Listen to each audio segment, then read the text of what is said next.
The mind divided. If spirituality is to become part of science, however, it must integrate with the rest of what we know about the world.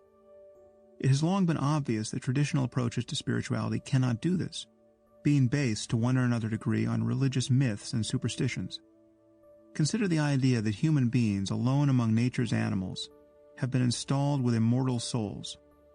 This dogma came under pressure the moment Darwin published On the Origin of Species in 1859, but it is now truly dead. By sequencing a wide variety of genomes, we have finally rendered our continuity with the rest of life undeniable. We are such stuff as yeasts are made of.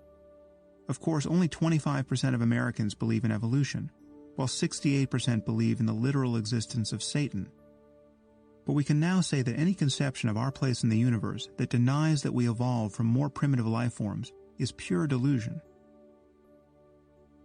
Neuroscience has also produced results that are equally hostile to the traditional idea of souls, and therefore to any approach to spirituality that presupposes their existence.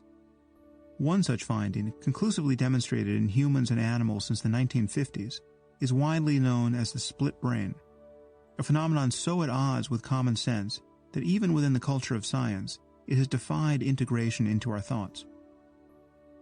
The human brain is divided at the level of the cerebrum, everything above the brainstem, into right and left hemispheres. The reason for this is still unclear, but it does not seem altogether strange that the left-right symmetry of our bodies would be reflected in our central nervous system. This structure turns out to have surprising consequences. The right and left hemispheres of all vertebrate brains are connected by several nerve tracts called commissures, the function of which we now know is to pass information back and forth between them. The main commissure in the brains of placental mammals like ourselves is the corpus callosum, the fibers of which link similar regions of the cortex across the hemispheres. The evolutionary history of this structure is still a matter of dispute, but in human beings it represents a larger system of connectivity than the sum of all the fibers linking the cortex to the rest of the nervous system. As we are about to see, the unity of every human mind depends on the normal functioning of these connections. Without them, our brains and minds are divided. Certain people have had their forebrain commissures surgically severed. This is generally undertaken as a treatment for severe epilepsy, though other surgeries occasionally require that some of these fibers be cut. As a treatment for epilepsy, patients usually receive a collosotomy, a procedure whereby most or all of the corpus callosum is severed to prevent local storms of unregulated activity from spreading throughout the brain and producing a seizure. The split brain was brought to the world's attention half a century ago by Roger W. Sperry and colleagues.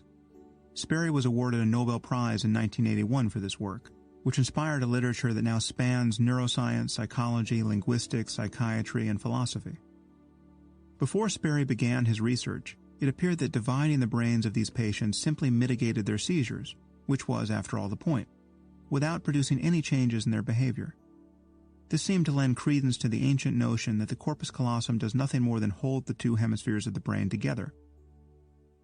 Once patients recover from this surgery, they generally appear quite normal, even on neurological exam. Under the experimental conditions that Sperry and his colleagues devised, however, first in cats and monkeys and then in humans, two principal findings emerged.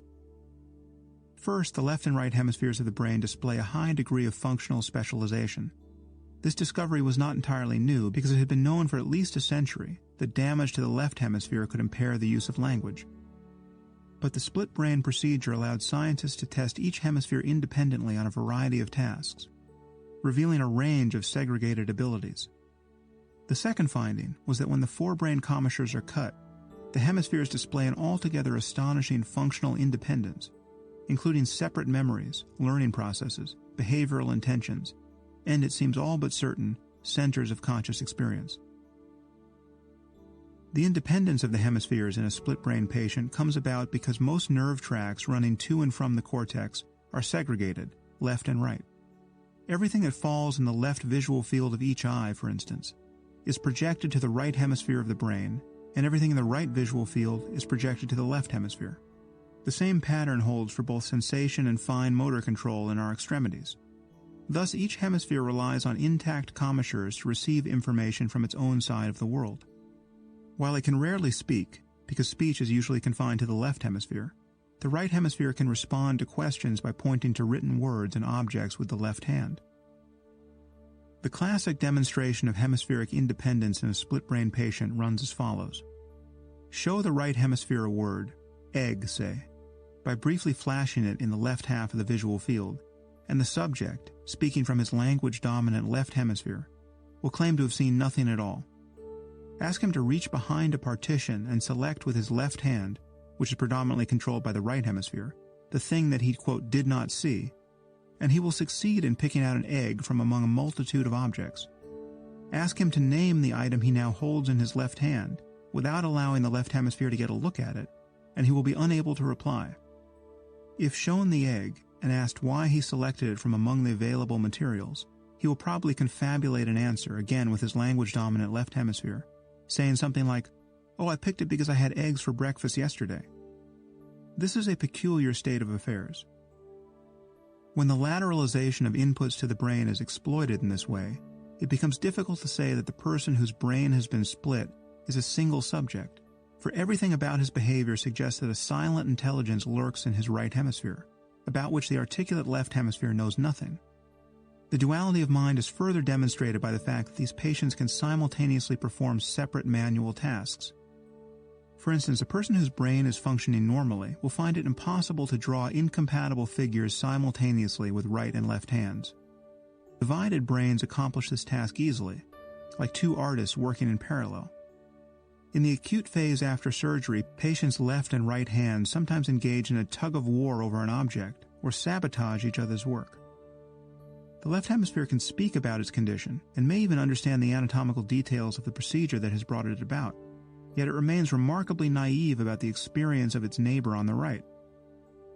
Even many years after surgery, the left hemispheres of these subjects express surprise and irritation when their right hemispheres respond to an experimenter's instructions.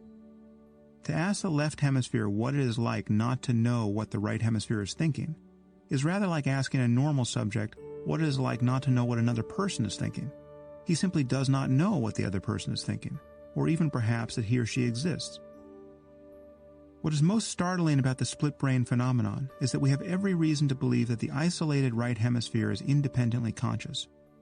It is true that some scientists and philosophers have resisted this conclusion, but none have done so credibly. If complex language were necessary for consciousness, then all non-human animals and human infants would be devoid of consciousness in principle. If those whose left hemispheres have been surgically removed are still believed to be conscious, and they are, how could the mere presence of a functioning left hemisphere rob the right one of its subjectivity in the case of a split-brain patient?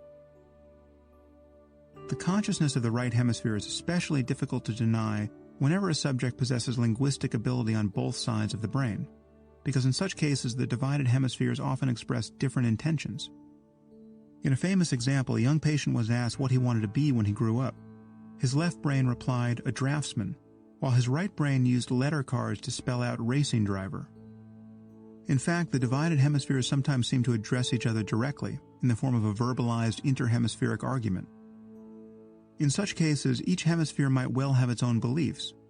Consider what this says about the dogma, widely held under Christianity and Islam, that a person's salvation depends upon her believing the right doctrine about God. If a split-brain patient's left hemisphere accepts the divinity of Jesus, but the right doesn't, are we to imagine that she now harbors two immortal souls, one destined for the company of angels and the other for an eternity in hellfire? The question of whether there is something that it is like to be the right hemisphere of a split-brain patient must be answered in the only way that it is ever answered in science. We can merely observe that its behavior and underlying neurology are sufficiently similar to that which we know to be correlated with consciousness in our own case. There is no difficulty in doing this for a normal split-brain patient who retains the use of her left hand. In fact, the consciousness of the disconnected right hemisphere is easier to establish than that for most toddlers. The question of whether the right hemisphere is conscious is really a pseudo-mystery used to bar the door to a great one, the uncanny fact that the human mind can be divided with a knife.